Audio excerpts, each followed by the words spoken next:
Yo, What's up? what's up, guys? What's happening, people? To the, where's my number at? To the What do five you people, mean? there it is, just popped up. To the five people here, good evening. And I think they're all in the comments. Yeah, yeah. Hello. So I see Darren squared. I see Alex. I see Stan. That's tough to say. I see Stan selling. hmm Yeah, and Logan, who always cracks me up. By the way. So anyway, all right. So we just got done recording about the earnings call, and yeah, we talked in general about some of the information that they released. Then also we did talk a little bit about R2, but Darren B is saying that he wishes they would open the R2 configurator. Yeah, And I concur. I Disagree. Sorry. so I'm on the fence. So I'll tell you why. I feel like it's almost bad to get people too eager, and you know that they're not going to put pricing in it. They are not going to make that mistake again, and a lot of things could change but between. they doubled down in the investors call and said that it was not the price wasn't going to go up. They doubled down. The base price might not go up. Sure, right. But they still doubled down. Don't give us prices. Well. Just they got to build hype. They suck. Rivian sucks at building hype. Well, Oh yeah. yeah, but the other thing that would be really smart for them, I don't know how many options the R2 will have, or even if they have decided what options will be available for R2. But if they're close on that, it would be good to know what people want. Have people go ahead and do their configuration right and see what they want. However, price is always a big consideration with options too, and I don't think they can put firm pricing out there right now. So They don't even have all their sourcing done yet, right? Wasn't it like 90-some% last I heard? Does anybody know what percentage they have sourced? I thought it was like 90-something%. So if you don't actually know what the vehicle is going to cost, like in total, you can't break that out into bits. You can't say, okay, the Rivian Premium Audio will be $1,500. They don't even know, right? Maybe they do. Maybe they know what the audio costs, but then maybe they don't know what, I don't know. Let's say you want a green interior. They don't have that sourced yet, and so they don't even know what that's going to cost at a scale, right? And so, and then they could also get disagreements of, you know what, the supplier for green interior is just being a jerk, so we're just going to drop the green interior. Now we've already shown all these customers a green interior, and it's not going to exist. And so, but I mean, you can also asterisk the piss out of that thing, and then but give people an idea of what that R2 is going to look like in their driveway. I think they'll get there. Right? RJ is slowly showing stuff from it. At some point, once they have like all that stuff locked in, then I'm with you. Like they should start showing paint. They should start showing the wheel options and stuff like that. But right now, I don't even think it's all finalized yet. Heck, they're just making sure the parts fit together at this point. That's what the design validation builds are doing. So no doubt. But thinking back to by this point in the process with R1, we had a pretty good idea of what we had lost,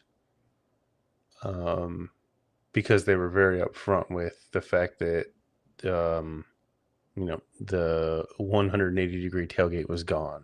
Power the electrochromic roof was gone. I could go on and on, but like, there's been speculation that, like, for instance, the treehouse they showed with it that's kind of disappeared. The power bike rack has disappeared.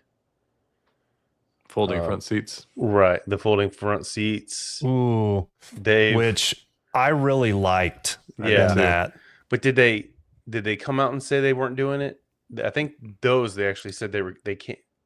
Brian Gase said that the front seats weren't going to fold at one of like the Rivian events. He said that. Yeah, and then so that's actually come out. Actually, at least like Brian has actually said something about it, but there's been nothing official that it's. I mean, Brian's about as official as it gets, but it dropped off the page. It dropped off the R2 page. Right, but Brian also said that you could flat tow an R1 at an event, and obviously you can't flat tow an R1. Period. Yeah. So, Cordell, the reasoning that I heard for the lack of the front seats folding flat was because they wanted to make the front seats comfortable and add in side bolsters, and the side bolsters interfered with them folding flat. That's exactly what it is. I talked to the interior designer of it at the Chicago Auto Show, and that's exactly what he said. He said it was comfortable. Yeah. It was making the front seats comfortable. Being a bench seat at a premium vehicle like that, it's a Rivian vehicle, semi-premium of R2. You'd have a flat seat that's not comfortable at all, and so well, and that's. Honestly, I feel like that's incredibly practical and smart of them to think about, because how often are you actually going to fold down the front seats? It's not, I mean, you're going to drive and you're going to want a comfortable seat every damn day that you get in the thing, right? Versus, so it was a cool feature, but I get it. And I feel like it's a worthwhile trade-off. Yeah, but I guess to my point of saying all that is, like, come out and say, maybe they just need to come out and say, like, this is where we're at. Like, some of this stuff isn't going to make it. Yeah. They haven't said hardly anything since everyone put the money down in March of last year, right? And that I've been on them about that. I'm like 7th. Yeah, I've been on them. I'm like, you guys need to send something out. Like, people have, like, potentially forgotten they've put $100 down on R2 and looking at our Model Y or looking at Mach-E or something else, right? And not a peep out of them. And so we did get some more recent things, right? They shared progress on the factory and stuff like that, but nothing really product centric. Everything's about getting to R2 deliveries, not here's what R2 is going to be and what it can do. So while I appreciate RJ tweeting out things and showing pictures of the progress on the plant and the R2 designs, I think they need to show us something meaningful, like colors, interiors, wheels. Give us something. And Configurator does not need to exist. Sharing just that information would be good enough, and they could trickle it out, right? Okay, this week we're going to show you 3 wheel options that we plan to bring to production.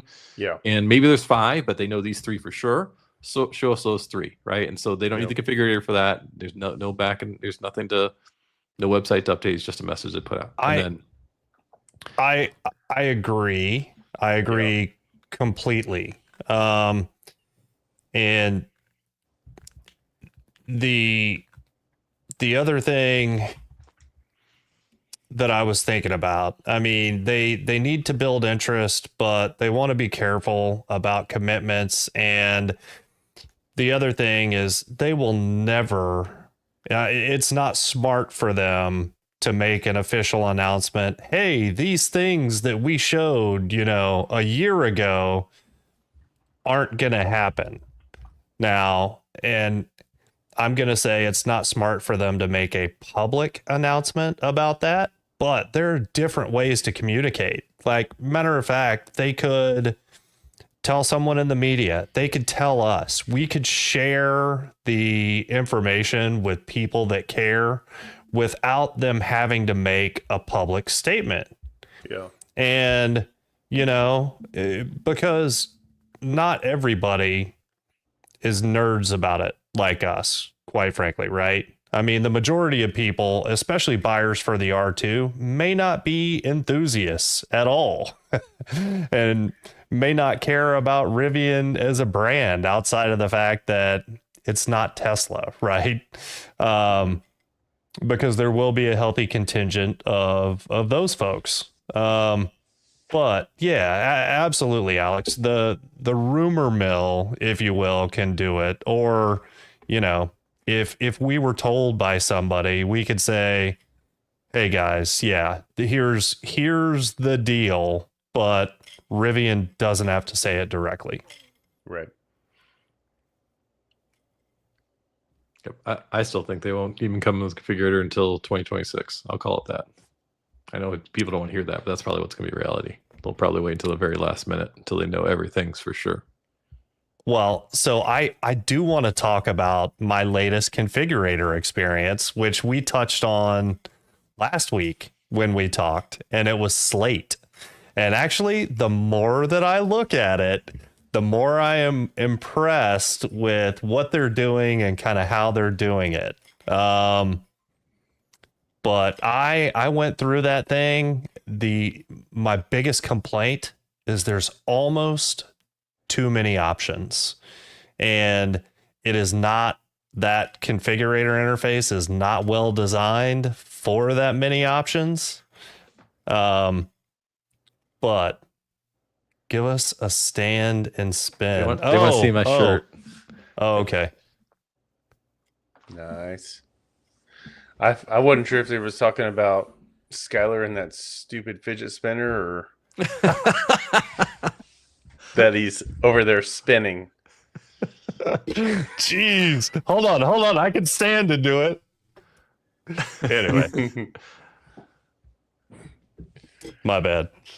All right. I put it down for a minute, Jimmy. I'm just giving you grief. Yeah, the Hey. Slate configurator is a Cheesecake Factory menu, man. It's overwhelming. It's overwhelming. Ridiculous. But it is pretty cool. And once again, no pricing in there, right? I went to the summary. I was like, I'm going to add every option. I want to know what it costs. Nope. And Logan, amen, brother. That's exactly what I did. I lifted it off-road version, right? But if it's rear wheel drive, they need a dual motor. They need an all-wheel drive option for sure. But anyway, yes. And Jimmy, sorry, ADD kicking in as always. But my favorite knife, dude, I was so happy to see it, and I've customized it now. So I got maroon custom scales for it. That's right. Maroon. So now you'll be flicking this that instead. Yeah. You're a savage. You're a savage. Agreed, John. I'm excited about the Terra. Yeah, it's a sweet truck, but are they actually going to hit 2027 with that too? Probably not. No. I think they're saying 2028 now. Yeah. So my plan would be lease an R1T now, and then I do have that Scout Terra pre-order like minute zero, so I would probably look at that in 3 years. Yeah, and I just saw, so the SUV that they're parading around now was I guess maybe in Denver, but Scott, aka Rivian Dad, put out a video just this week. And anyway, they've added some things to it. And goodness, man, that does look cool, but I want to see it in person. I'm going to have to drive one. I'm going to have to drive one over bumpy roads. I think we talked about that last week too. Yeah, yeah. Unsprung weight. Yeah. Yeah. Yep. we talk about quad for a minute? I like talking about quad. Yes, it's got to let's be talk soon. about quad. It's got to be coming you. soon. Yeah, for me. It's got to be coming soon. And I was kind of surprised they didn't say anything on earnings, even that they have new products or the quad is coming very soon or something. But they said nothing. They didn't say anything about the NAC port. They didn't say anything about quad or 2026 model year, which is kind of shocking. But is it though? I mean all those guys that ask all the questions, they could care less about. They could care less about that stuff. It's about bottom dollar, and bottom dollar is what are they cutting, or what are they, what is Rivian going to be doing in order to stay profitable? Yep. I don't know, man. I mean, they could say 100 things, and as we all saw with the stock, it went up 5% yesterday. After and hours, back down 5 today, and then right? back down 5 today. It's like, yeah. So see, the reason I mentioned about the quad and not being mentioned was because I think when the Trimax came out in like Q3 or Q4, they made a big deal about, the Trimax is going to be our push because it's more profitable, blah, blah, blah. It's a higher margin vehicle and does not require 2 enduro motors, and that, remember, they're short on the winding, the copper winding or whatever.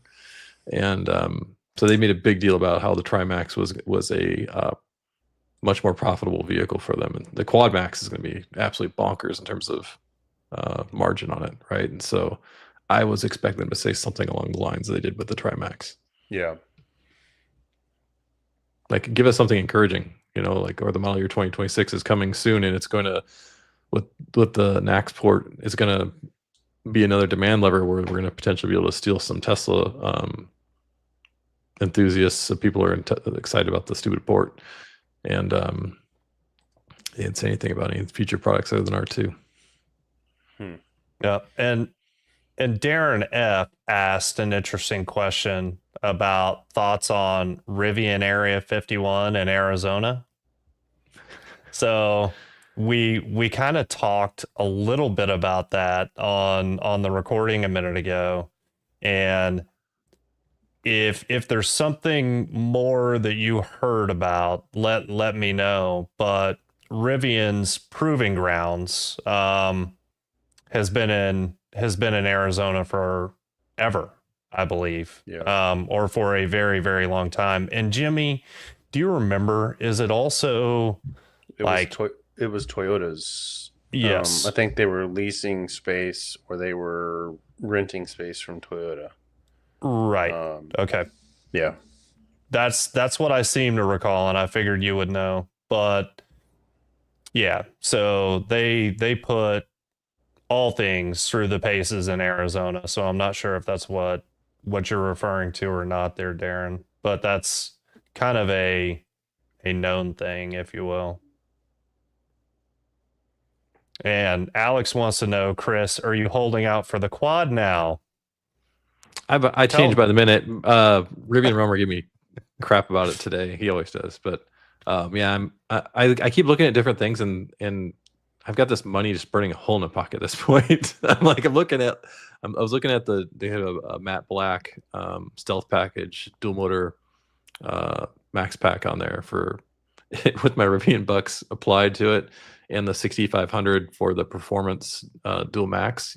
The payment was $377 a month, which is absolutely insane for that much truck to lease it. That is crazy. Yeah. So that caught my eye. And I think if I lease a quad, it's going to be $500 to $650 is my I know it's a wide range, but we don't know the final price. And so that's my guess of what I'd have to pay for a quad max versus $377. I'm like, I don't know. After the stream, I'm gonna probably put it in my cart and see what it looks like. Dang it! What I really want to try at minimum, and I wish they had stealth package Trimaxes on the shop. Then I would probably pull the trigger, honestly, if they had a stealth Trimax. But they have 0 of them. I don't know if that's just they just don't make that model for some reason.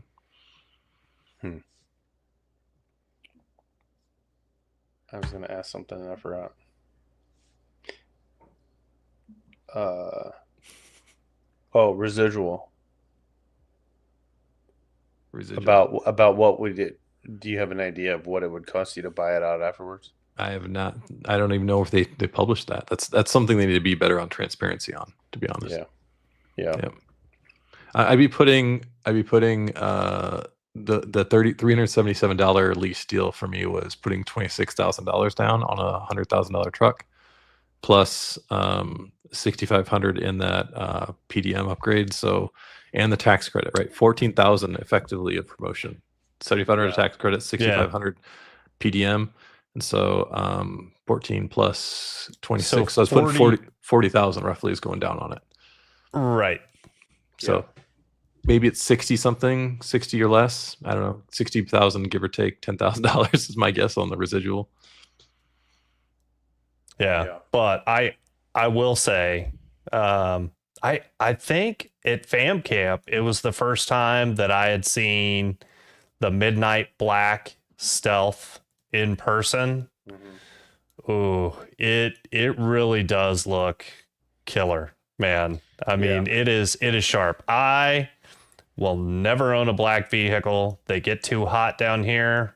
So I couldn't do it. I mean, there are people that do, but there is no freaking way that I would. But stealth on the black looks very, very good. Well, and like I mentioned to you, what makes that, or mentioned to you guys in our group chat, is the it looks even better pulling. You have that stealth wrapped midnight R1T on dark 22s, pulling a beautifully shiny Airstream.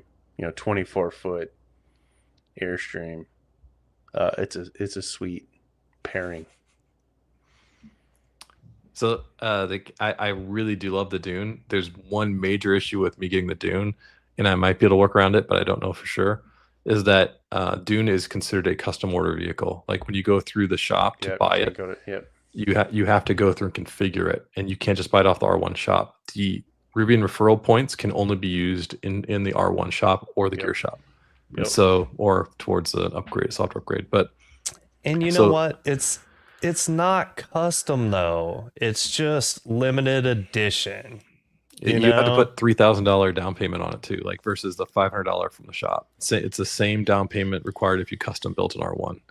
So if they put one in the shop in the next week, I don't know if I can control myself. I would probably pull the trigger on it if it was in the shop. But right now it's not in the shop, so I can't really do anything with it. I could try to pull some strings and get one, but I'm not sure how willing they would be to apply my referral bucks to it. That's the answer. So I've been shopping the R1 shop vehicles mostly in the past few weeks. Yeah. So both Logan and Stephanie think that there's going to be some surprises coming with the quad. They said it's been way too quiet. I mean, I don't know if I necessarily think so. I think that it will be a 26, and I think that there's, we've talked about this before. There's a good chance that it will have NACS instead of CCS, but I don't know. I mean, what other surprises could there be besides NACS? What would you think there would be in a surprise? Well, we talked about the other video. The other video was the 65 megapixel cameras, surely, right? So 6.5 megapixel times 10. Yeah. New cameras, potentially the new R2 all-in-one infotainment ADAS XMM3 potentially is in there. Ooh. You know the other thing that would be killer if they brought it out on the quad is the new steering wheel controls. No way. I don't think that's even done for R2 yet. Like they have design validation on it, but I don't think it's even done. So yeah, it may not be, but anyway, that would be cool.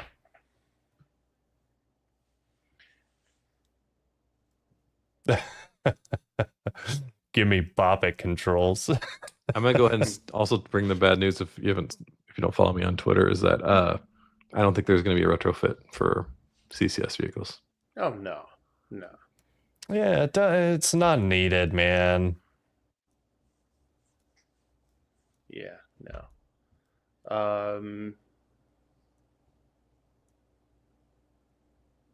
Do we go as far as trying to think if we've actually heard this 800 volt? Would they do that in a quad? Not anytime soon. I don't see that happening anytime soon. Yep. Yeah. If they're gonna redo a battery pack, they're gonna do it for R2, and R2's. Yeah. I don't think R2's come with 800 volt. Well, yeah. I mean, if R2's not, then there's not going to be an R1 come out with it either. Yeah. Yep. I don't know if did you guys watch the Kyle Connor video where he talked about that R1S he bought? No. He picked that damn thing apart. He picked it apart pretty well. He's very, very thorough with it. He's like, you've had it for 1,000 miles. It's already got 4 rattles in it. Oh, and, really? And charges like shit. You know, he's like, it gets 200 200 kilowatts on that 145 kilowatt hour battery pack on the max pack. The max pack just does not charge well in Gen 2. The large pack charges better than the OG large pack charges better than the Gen 2 stuff. Oh yeah. Yeah, but I mean we've known that for a while. Like that thing don't charge. There's no way Kyle got a bad one, Manuel. There's no way he got a bad one. I mean, I wouldn't believe anything Manny said anyways. Manny. Sorry, man. I didn't know he was short for Manny. But there's no way Kyle got a bad one. And I'll tell you why, is because when they give vehicles to someone like Kyle or somebody of profile, they have an engineer. They ship an engineer out to wherever the vehicle is, and they have someone comb over that thing like with a fine tooth comb. And this is not me fabricating Area 51 kind of stuff. This is legit stuff. I know several people that have had this review done to their vehicle before taking delivery, and they check everything down to the cell level. Like, is there any cells in the pack that are potentially bad? You know, everything that you would think that they should do in every vehicle is done to extreme in these vehicles that like Kyle. Absolutely, I'm 100% sure that Kyle got a reviewed vehicle like that. Yeah. So alignment being off the factory, Manny's right on that. Like that was the one major thing I was surprised that they let slip through, is it had an alignment issue from the factory. Like, how did they not catch that thing of all of them? But to Logan's point, every single vehicle that has ever left the Rivian factory has had an alignment issue.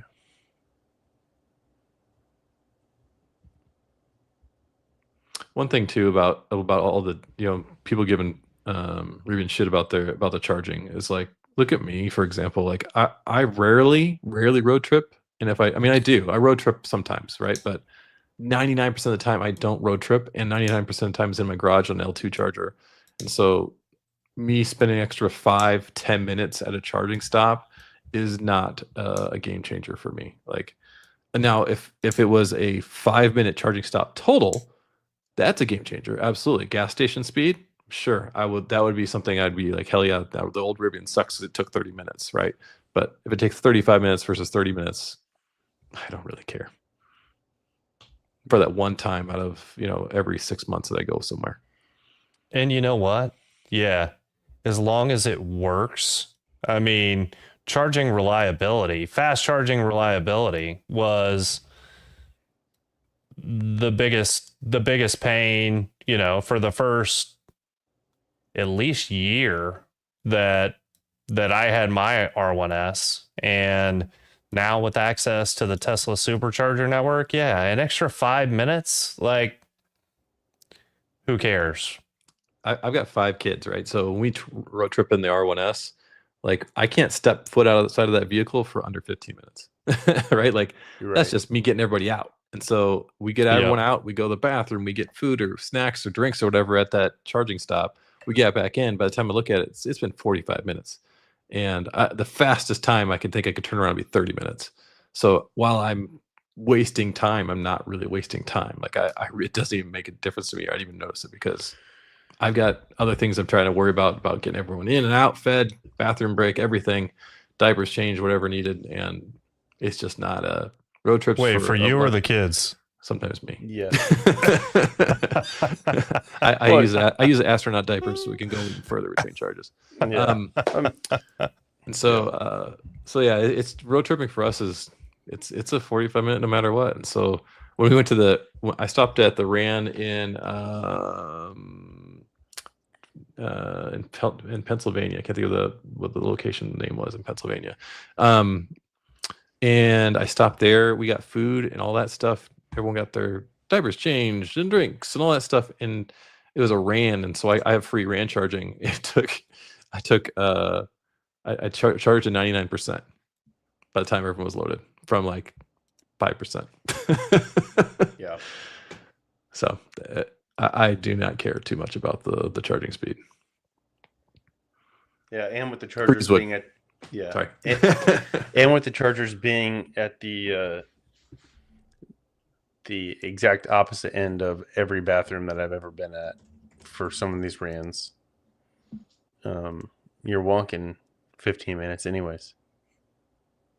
The Breezewood location where the Ran was actually, it's like a little food court kind of thing, and it was like Nice. it was like 50, 100 feet, maybe 100 feet from where the Duran was. They actually had two of the waypoints there too. I saw some bolts charging up for free on the waypoints.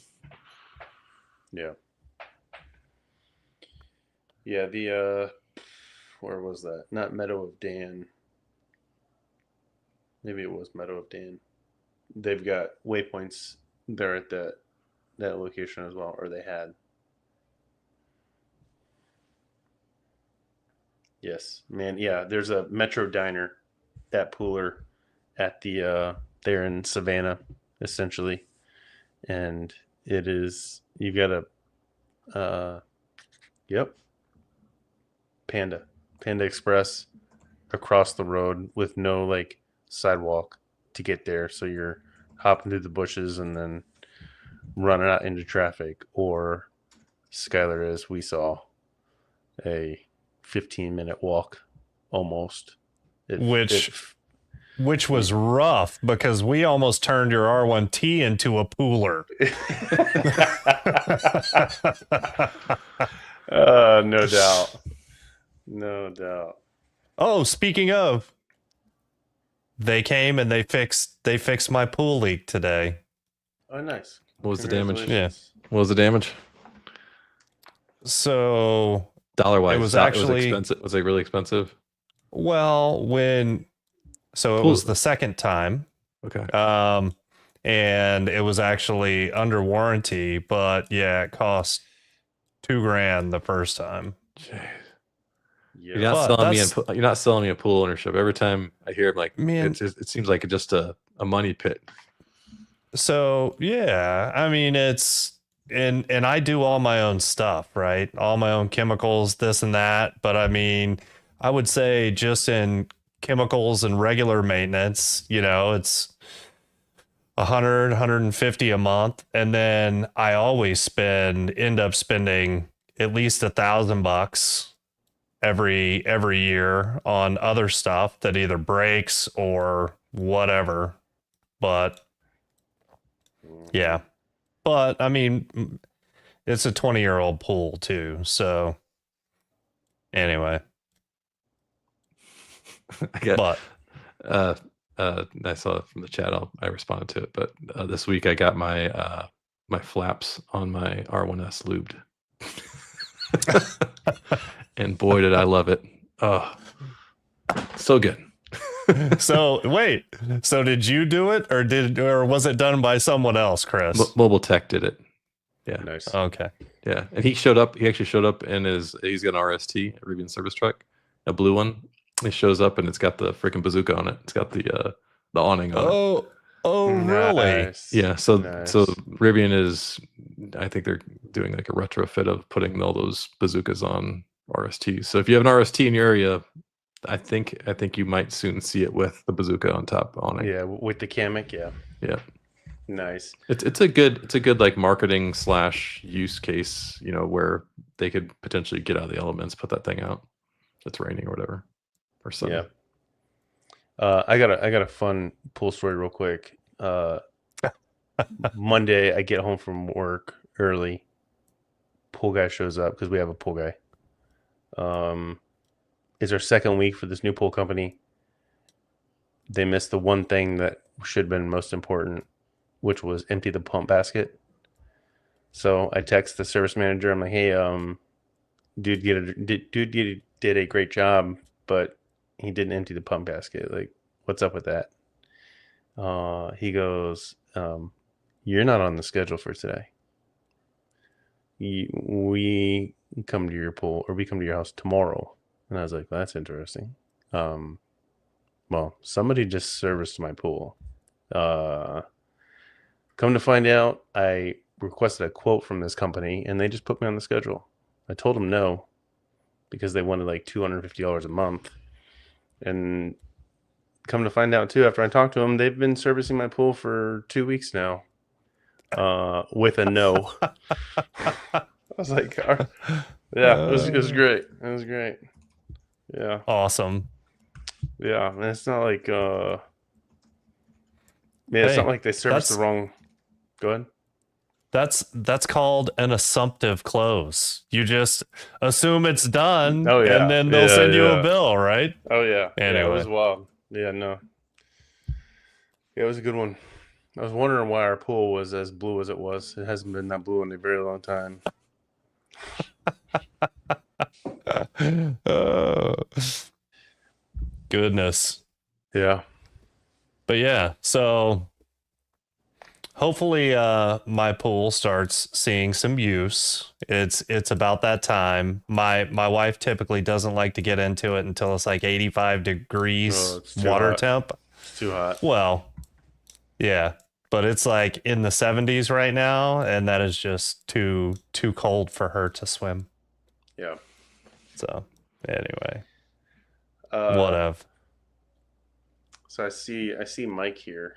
So since Mike's here, I'll bring up what we talked about real quick on a recording, that St. Augustine now has permits for our service center, which is super exciting. Yeah, since I at least see Mike on here, yeah. And so that'll be great for us. And Mike, why did you not go to fam camp this year? Mike should go to fam camp. He seems like he'd be fun. He would be fun. Can you please make it like during the summer, like June next year, so I can go? That'd be awesome. It's too hot. Or my kids' spring break. Like it's like during the peak school years. So like it's hard for me to make it. I know. There's a spa there. But I gotta pull kids out of school. Oh, pull them out of school. What's five of them? What's one weekend? What's one weekend? Yeah, actually, I don't know. We were talking about it, and I don't know. We'll see. But I think my kids may end up going this next year, and might even pull them out of a little bit of extra school time. We'll have to see. Manny, it's not going to be a race, dude. Orlando 2's already got a sign. Jacksonville has permits. Like, it's not. It's not even going to be close. Yeah, man, you just need to show up, dude. You just need to take the kids out of school, Chris, and just come on. It's a good time. We have a freaking blast, and there's something for everybody. I'm thinking I might go to the dunes up here in Michigan with the Ohio guys. That's my first major expedition. Yeah. Well, I mean, it's a lot closer than South Carolina. Yes, it is. And there's RAN charging on the way. But shit, my free RAN charging is on the R1S. So guess I'm paying. Not paying RAN charges, that's for sure. I'm paying for Tesla at that point. Oh, we forgot to talk about Rivian Care. We did, didn't we? We have not talked. I mean, we traded some messages about it.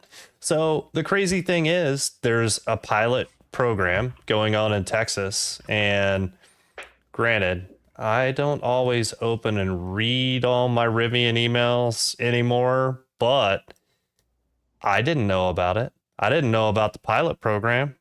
They like I found that like on the Sports Center. Like I found it and I went digging. I couldn't find it anywhere else, and so I just shared what I had. So what those 2 pages say is everything that's out there at this point, I believe.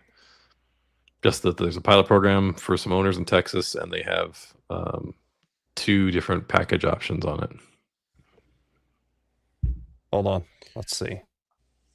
Yeah. So I mean, and their wording makes it sound like it's literally like a small group of people. Like it's not Texas owners statewide. It's like 5 people in the great state of Texas.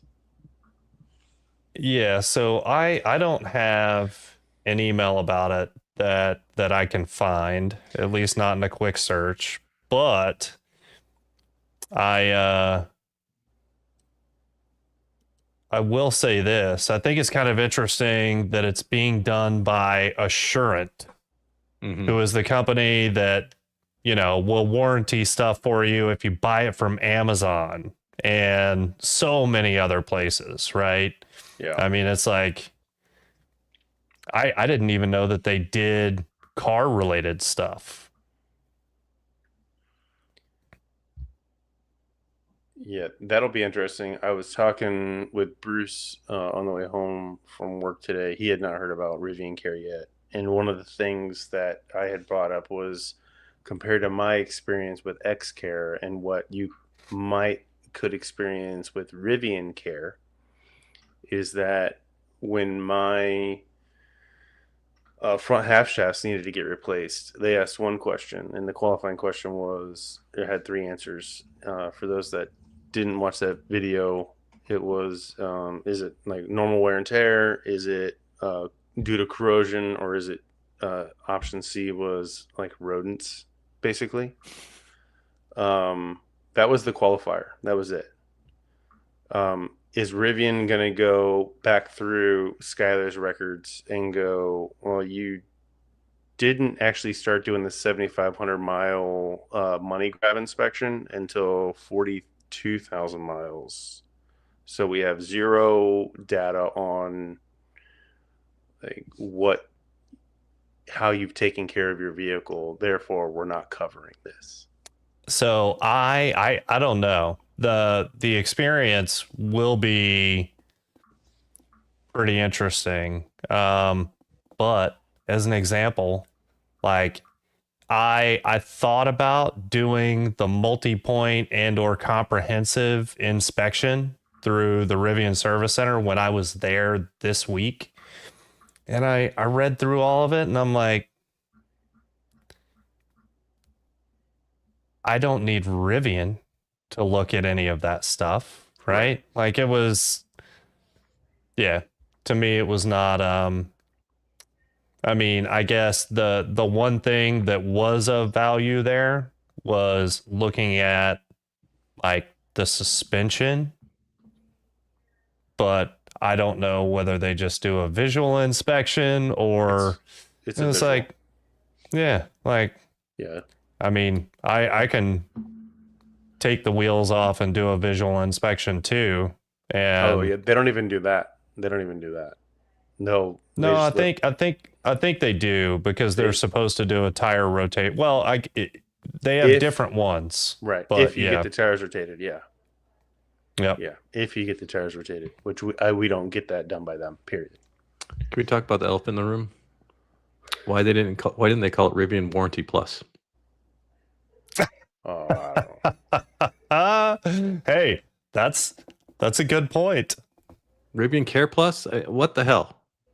Care? Rivian Care. It's like Apple Care. Someone's like, you know what? Apple Care is onto something here. Let's drop the plus and just go with that. We'll go at Rivian Care. No more plus signs. That's the end of it. That's it, boys. Pack it up. Whoever put the plus and everything's terminated. It's over. Thank God. Thank God. It's too wordy. Rivian Care, Jason. Yeah, one, I think my biggest frustration with all of this, as I've voiced to the two of you, and maybe to others, was definitely to others. Who am I kidding? I was about to say customer deliveries happened 40 months ago. It's not like oh crap, man, like first deliveries happened a little bit ago.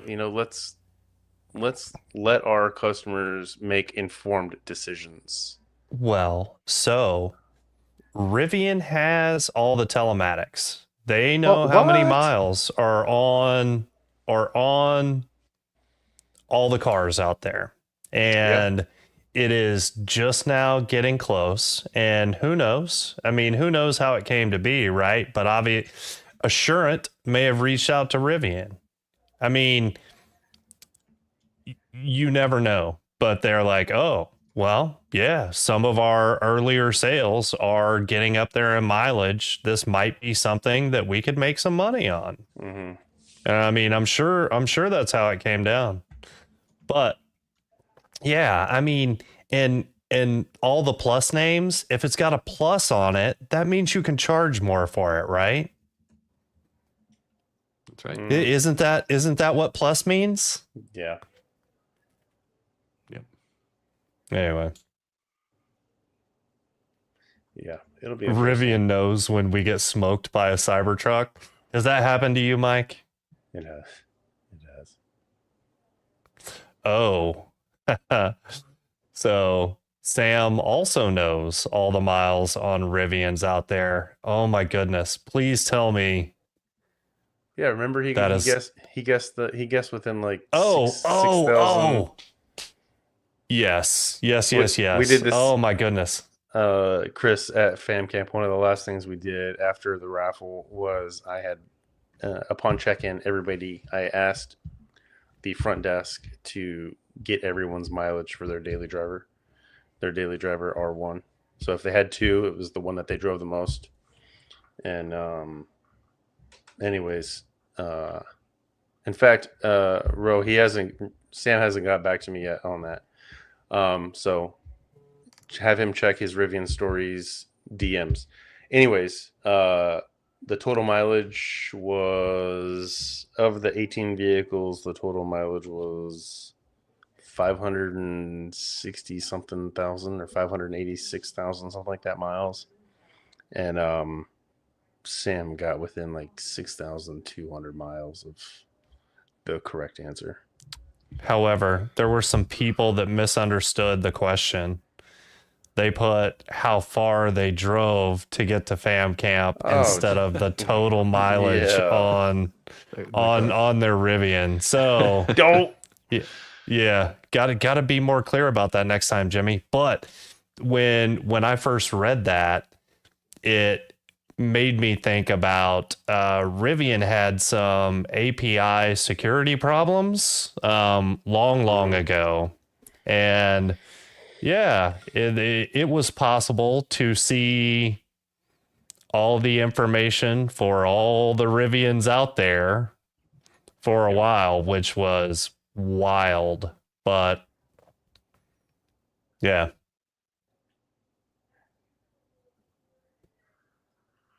But yeah, we got that information to them back channel, and I thought they fixed it. Hopefully, they must have. Oh yeah.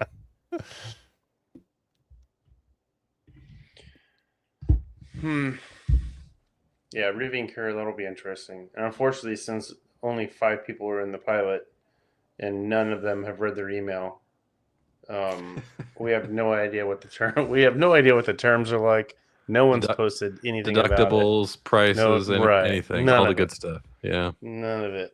So, oh well, and Chris, you've already reached out to Rivian for more information on that, right? Did I do that one? Yeah, I don't know. I thought you said that you had. Let me check my sent items. I sent a bunch of email. I did send one. Yeah. Response back. I just said, do you have any documentation on Rivian Care? Owner community would be super excited for this one to know more about it. So I haven't heard anything back. I sent that this afternoon because I knew we were going to talk about it potentially tonight, but I didn't hear anything. Yeah. Yeah, it'll be interesting.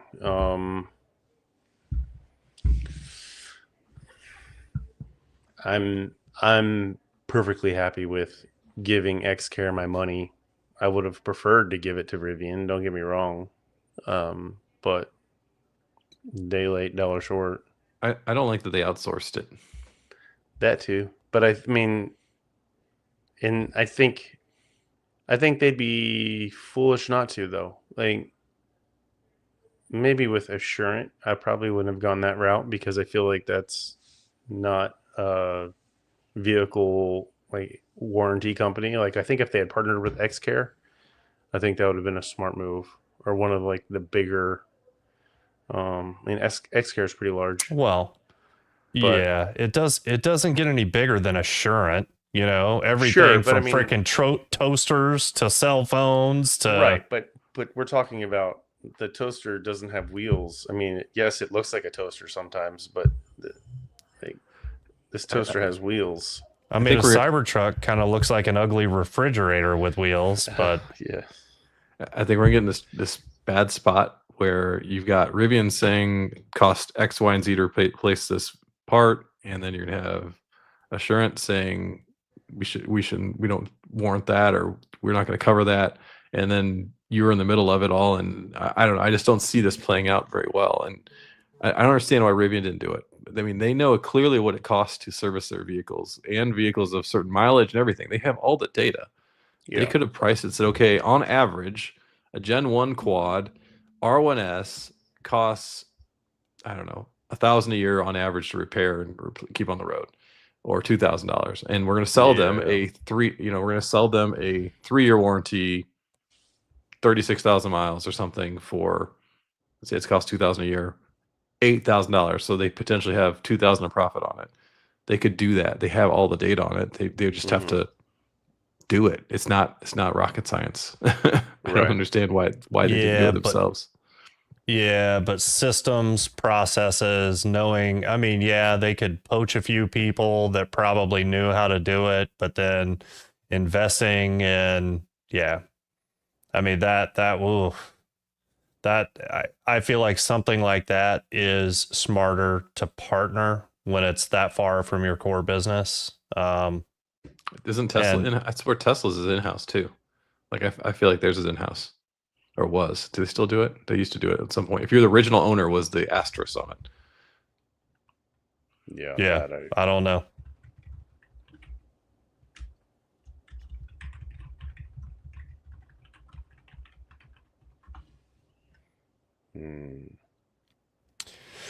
But all right, guys. I don't know. The last one. Go ahead, Skylar. Are you about to jump? You want to jump? Well, that's what I was gonna say. I need to get a good night's rest. I have to be up early in the morning. All right. So I'm gonna wrap up soon. Gotcha. But, yeah. No, we can't. We can wrap up, but I want to pin this one. I'll just put it up here so it's on everybody's mind fresh. The R1 trade-in offer if you get a Gen 2 lease. I haven't seen what that dollar amount is, although I did run my trade in recently and it's up like almost $9,000 from what a couple months ago. Wow, that's interesting. Yeah. So the deal is effectively the electric refresh offer with and if you have a surplus, right? That's the deal. Yeah. So that is cool. I feel like that they're willing to do that. But does it make sense to go from something you own to something? Oh yeah, no. Putting a ton of money down on something you're leasing.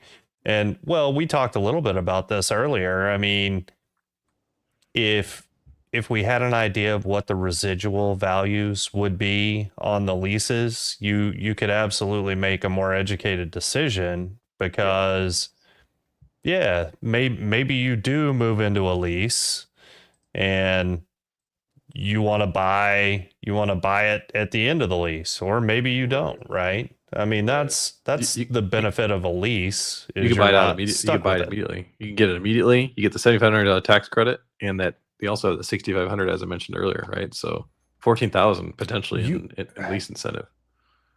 Yeah, I mean that is actually interesting because I hadn't thought about that. Is buy at the end of a lease and you get the $7,500 tax credit. Doesn't matter what your income is, doesn't matter like all the things. That's interesting. Yep. The one thing that I'm risking, and anybody putting any money down on a lease risking, is that if you get an accident, you total it, you lose all of that money. That does not go to you. It goes to Rivian or Chase rather, right? So for my example, right, like I'm going to put my earlier example, I put $26,000 down on Rivian cash, right, the Rivian referral bucks, onto the lease to buy the lease price down to $377. And so if I were to total that Rivian, I would lose all 26,000 of my Rivian bucks. So it's a risky thing to do, but it's free money for me really. So I don't know. It's not that it'd be sad. It'd be very saddening, but I'm going to get over it. You're going to have to pay taxes on that. So it's not truly free. So part of that will come out of your pocket.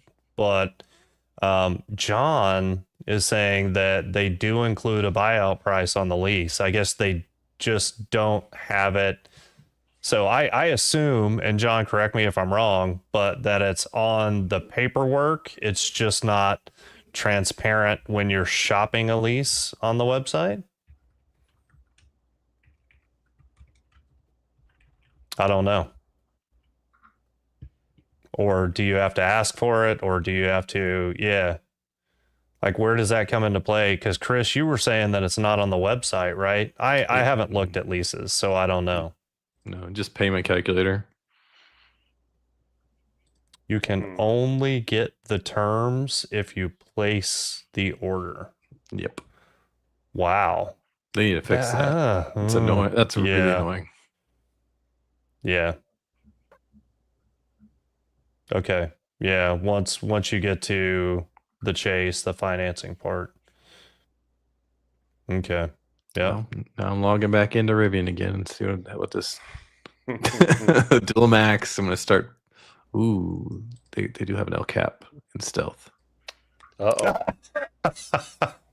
Dude, you were worse than, I mean, God. So indecisive. It's like, hey, honey, what do you want for dinner? It's like an all-you-can-eat buffet, and I'm looking at all the buffet, and I'm like, that's really good, that's really good, and that is really good, and they all look good. Yeah, they all look good. They didn't have an El Cap earlier, so my wife would kill me if I got the El Cap Stealth because I had two blue Teslas in the garage at one point, and I got hell for that. And so if I had two El Cap Rivians in the garage, it would look absolutely stupid. At least in the online renderings, do you know who got the tan/dune color right? Slate. Nice. Yeah, and I forget what they call it, sand or I don't know. But of course, when I was doing my configuration, that's what I picked for my off-road slate SUV. Yeah. Of course you did. Yeah. Yep. Wrap color. But yeah, I want to see.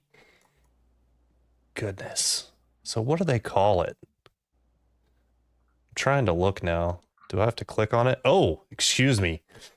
Desert Drifter. Oh, I know. It doesn't even have a state name in it. I love it, dude. It's state adjacent. Something like that. Oh my goodness. All right. But Yeah. it is time, guys. I'm gonna drop. Thanks No. everybody for joining. Yeah, appreciate I enjoyed y'all. all the comments again, as always. Always. Yeah. Always.